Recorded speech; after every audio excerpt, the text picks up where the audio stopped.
কি হয়েছে বলো। আমি বাসায় আসতেছি। না থাক, আশা লাগবে না, এই ঠান্ডায় গোসল করতে পারবো না।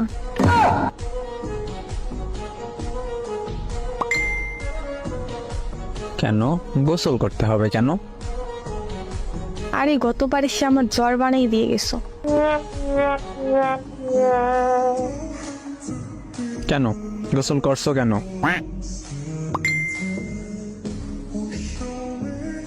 আর এমন জ্বর বানাও, পরে শাশুড়ি এমন মন্দ বলে, এত জ্বর হয় কেমনে? আমি তো আর বলতে পারি না তার ছেলের জন্য সকাল সকাল গোসল করতে হয়।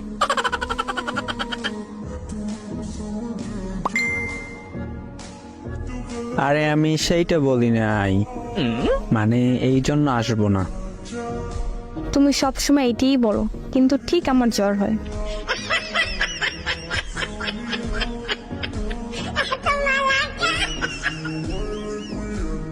আরে সত্যি বলতেছি।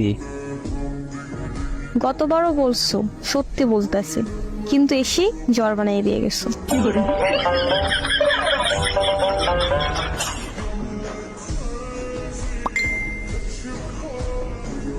তোমার হাতের বানানো একটু চা খাবো, তাই আসতে চাইছিলাম। কারণ গতবার বলছো আমার হাতে খিচুড়ি খাবা। দরকার নেই বাবা, চা দোকানে গিয়ে